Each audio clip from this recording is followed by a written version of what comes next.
thought as I'm doing a little bit of drawing today that I would just chat about some of the equipment that I'm using, just for any of you who are interested or anybody who's just started taking up drawing because you haven't got anything else to occupy yourself.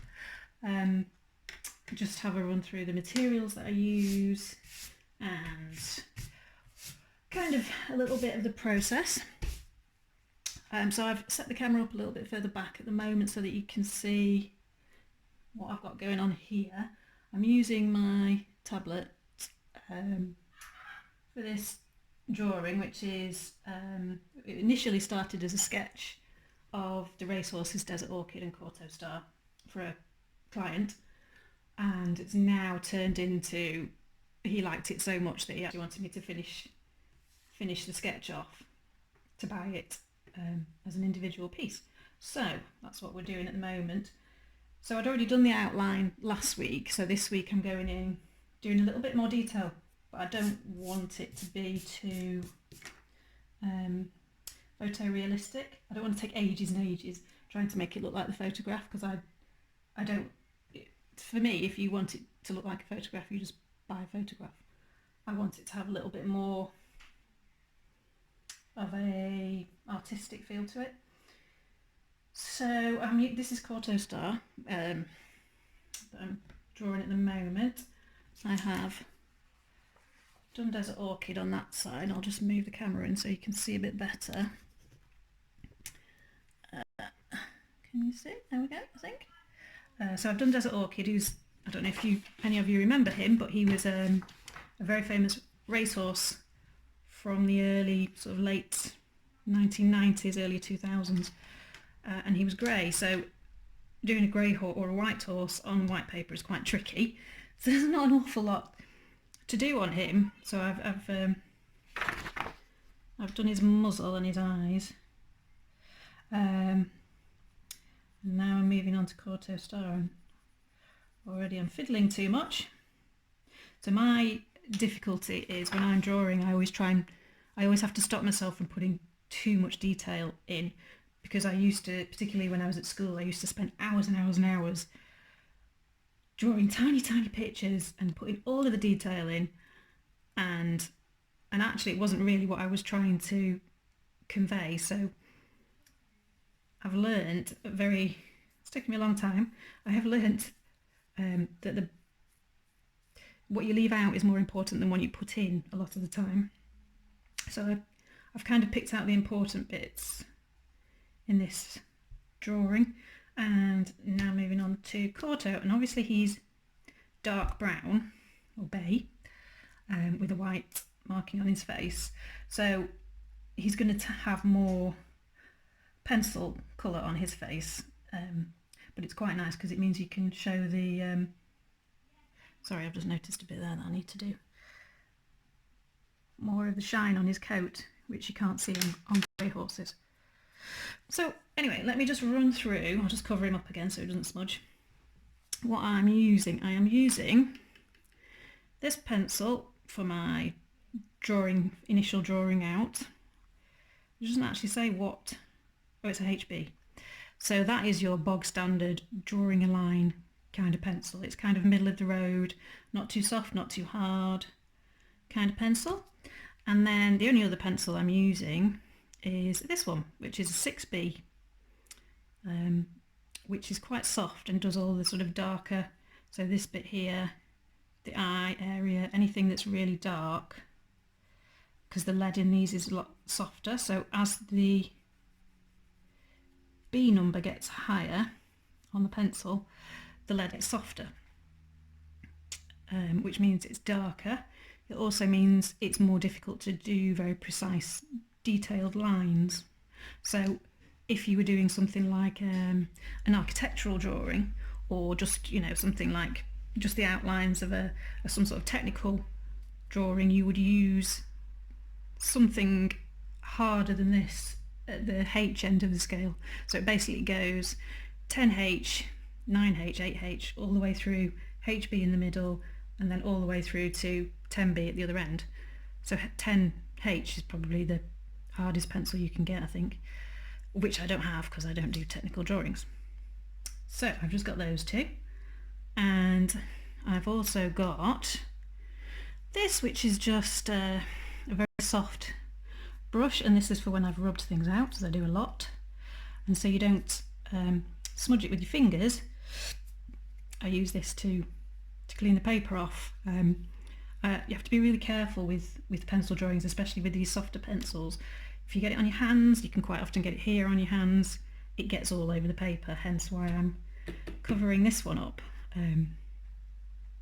I didn't really think it through when I started adding the detail, because I'm right-handed, so you always start from left to right when you're drawing right-handed.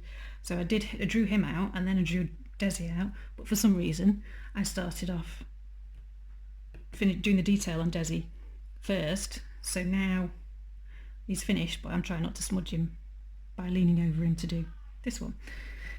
So ideally you would always work from left to right all the time to try and cut down on the mess.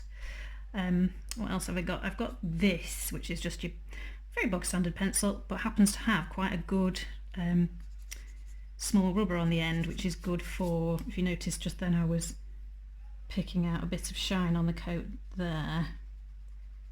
I do have this rubber, which is more for large areas. And I think the mistake some people make when they first start drawing is thinking that you only rub out mistakes. You don't. It's not like that at all. You rub out, obviously you do rub out mistakes, but you also use your rubber for anything like this, where you've got highlights on fur or on skin or anything like that. If I just do a bit, I'm just looking at the picture for reference. It's got a bit of shine here, so I'm just going to go in and lift that off. If you think of it as lifting off rather than rubbing out, it probably give you more of an idea of how you can use it. Just putting in a bit of random detail now. Right, so I'm going to start doing his nose now.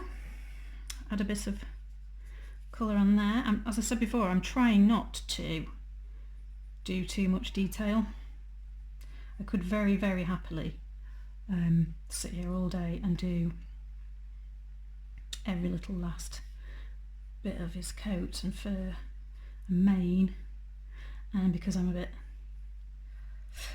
horse mad, I would very, very happily do that, but it's not really what I want to achieve with the picture, so I'm trying to avoid that.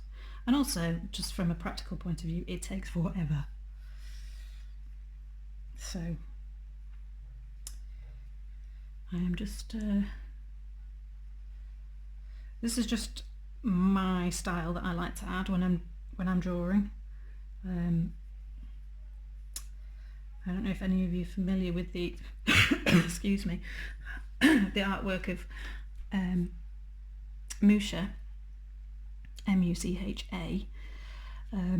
He was a amazing French artist who did lots of illustration and posters, and he very sort of its time, his drawings, but he used to use this very bold outline, and I've always, since I've started following his work and being a bit of a fan, I've started doing this bolder outline, and actually I really like it. What am I doing? The other thing I tend to do when I'm drawing is, which I do in life in general, start off doing one thing and then get distracted and start doing something completely different. So I was going to do his muzzle, wasn't I? And I'm still messing about up here now.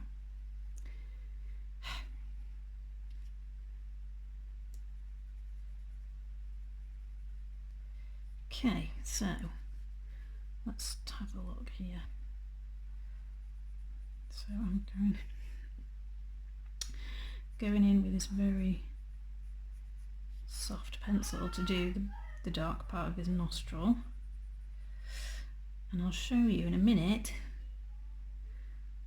my not very secret drawing weapon, which I think everybody should have, even if you're only just starting out in drawing, because I think they're just as important as the pencils you choose. In fact, I'll just stop there and have a little chat about these beasties. So if you're not familiar with these are called paper stumps, and it is literally just very compacted paper. And this is your paper stump cleaner. And basically what you use them for, a lot of you probably at school when you were drawing will have used your finger to blend pencil. Well, this is way better than that. You get them in all different thicknesses. I'm just trying to see if I've got any. There's a really thin one that, excuse me.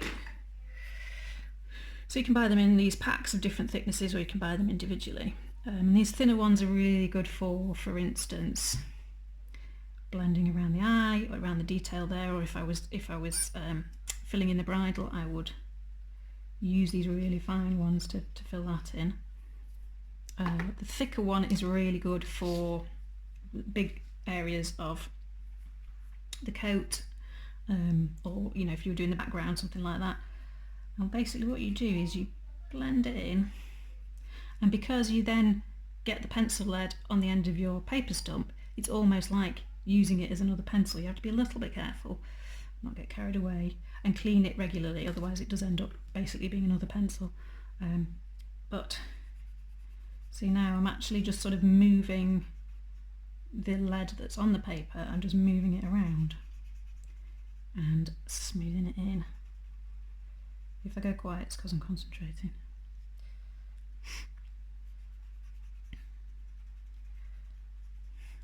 And it's also very good for then, if you want to lift some colour off, it's a lot easier to lift off this because it's gone on the paper much lighter than it is to try and lift off very dark pencil. So I'd always advise when you're doing anything like this, when you're drawing, excuse me, less is more. It's much easier to add than it is to take away. So I'm going in quite lightly, first of all. Sorry if the image is moving about, it's because I keep banging my head on the camera. Practicalities of trying to video whilst you're drawing. Okay.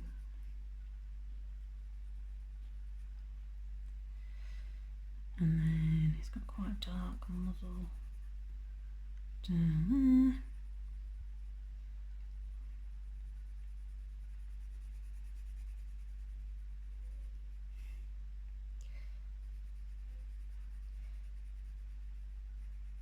It also gives a really nice smooth finish when you use the paper stump, especially with the softer leads, which tend to give a sort of very, excuse me, very grainy finish. This will really just smooth it off.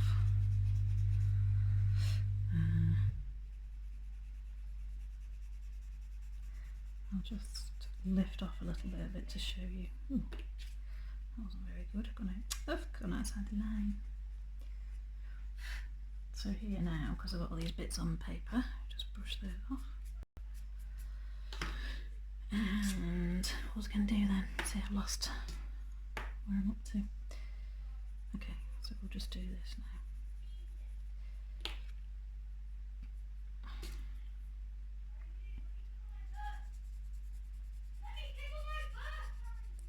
If you can hear shouting, that is just my son shouting at all his friends on his Xbox.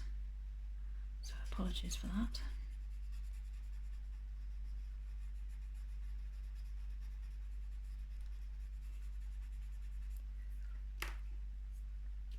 Okay, what do I need to lift off? Okay. See, now I'm going to have a problem being able to stop because I don't want to do too much, but I just get really engrossed in it.